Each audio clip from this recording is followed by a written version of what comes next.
Okay, so for this project, you're going to need two rectangles. Here's my hand for scale. I'm going to tell you that they are, I think, 9 by 7.5, but I don't actually know. That's the measurements I used. Here's my thing. Yeah, that looks about like 7 inches. So, yeah, 9 by 7, and you're going to need elastic, or you could just use, like just laces or something. It doesn't matter. You're gonna have to figure this one out for yourself. I think these are 6 inches that I cut, but you might want to make them smaller or bigger. I can't really help you out with that. What I can say is that you're probably not gonna be able to find elastic anywhere, so you should probably just uh, you can probably sew a tube or something or use shoelaces. I don't know, dude. Okay, so as I said before, you're gonna need two of these, 9 inches by 7 inches, and you're gonna need. I picked 6 inches for these, but you can make them smaller or larger. It doesn't really matter. You're also definitely going to need pins and an iron. You could probably do it without the iron if you really wanted to, but you can't do it without pins. Here is how you attach the straps. On the short edge, put them together like this. Going to need to put this on the inside, get it pretty close to the side here, like that. Get a pin, pin it there.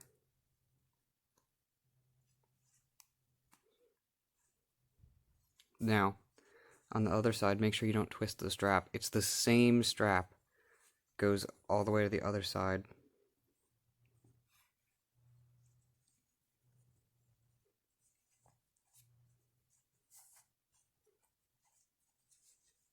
And you do the exact same thing, except for on the other side.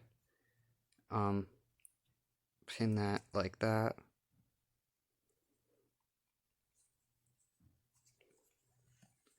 That's one side. It looks really weird and wrong, but just trust me on this. Do the exact same thing on the other end. So when you're done, it should look like this. Um, what you're gonna want to do is, again, you gotta use a sewing machine for this. I don't think I said that before, but you really do have to. If you do it by hand, just be aware that it'll be more hard to do. But um, you're gonna want to sew all the way around. So down this side, across that side.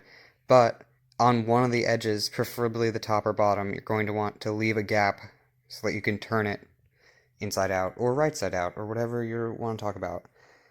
Take back what I said about the sewing machine earlier. You could probably do this by hand and have almost zero problems, except for like the top stitching, which could be harder. But that's not really the point I'm trying to make here. The point I'm trying to make here is that you gotta sew around and leave space. Like, don't sew all the way around.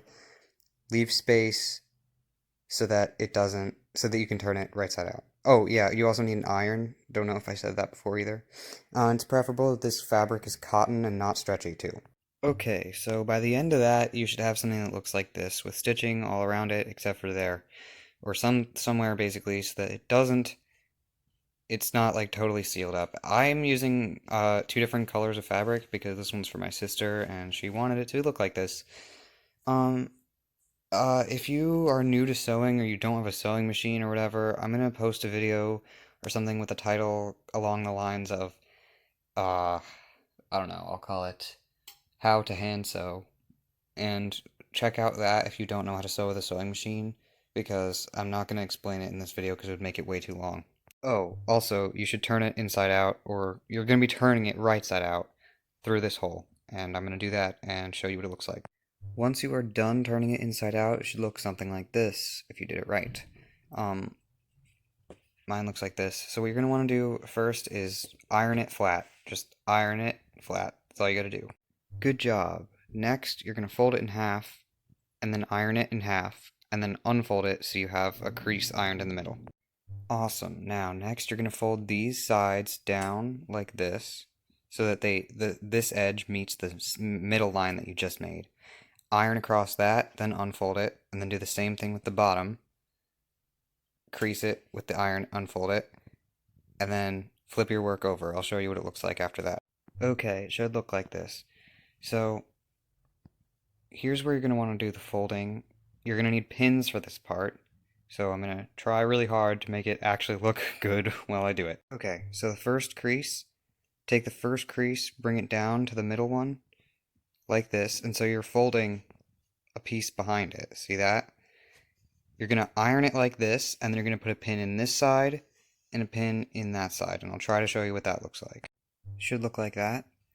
Um, and just to show you what it looks like on the other side, it should look like that. Now, for the middle one, if you fold this top part down, you're probably going to have to, like, pinch in the middle or something to make the next crease, but you basically got the idea from doing it the first time that you just need to do it 2 more times. This crease, I'll show you how to do that one again. It's the same thing. You just got to do it 3 times, the same as you did the first one. So I'll show you what the second one looks like after I'm done with it. Should look like this. Now the reason I'm not showing you this is because it's really hard for me to fold it with one hand while I'm holding the camera. But you get the basic idea, right? Like you just pinch it and fold it, except for you do that along the entire length. I'll show you what it looks like when I say I'm done with the third one. Alright, it should look like this. 6 pins total, just like that. Now you'll probably notice I actually had to redo my folding on these because I kind of messed up the proportions, but you basically get the idea. You want to get the top one down to about the middle. You might want to go a little above it, but whatever. Middle one, just fold it. Bottom one, just fold it. So it looks like that. And this is what it looks like on the back, just in case you're wondering. And this is what it looks on the side. As you can see, it's just like pleats. They're just folded over, just like that. Here, I'll move this out of the way so you can see it better. And it looks the same on the other side. Just like that. The final step to this project is to sew around the edges, top stitch. So you're going to want to go from here to there, all the way around to there, without hitting any of these. So you're going to want to go on this part, not on that part, not on that part. You get the point. And that's so that it can stretch over your face.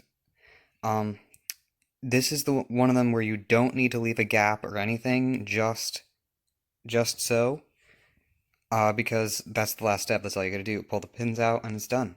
And there you go. That's all you gotta do. It's done now. Um, should look like this.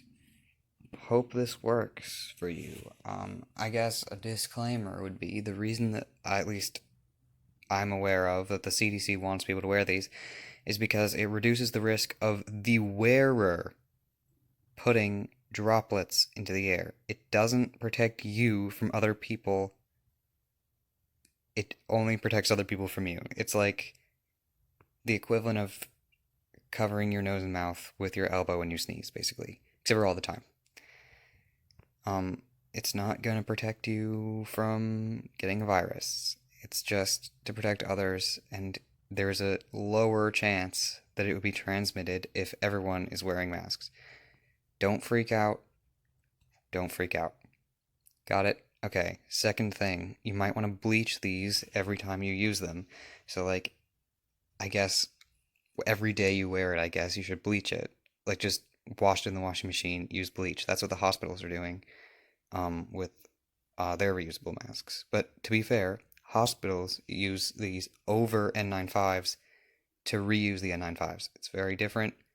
Just be aware. Don't be an idiot.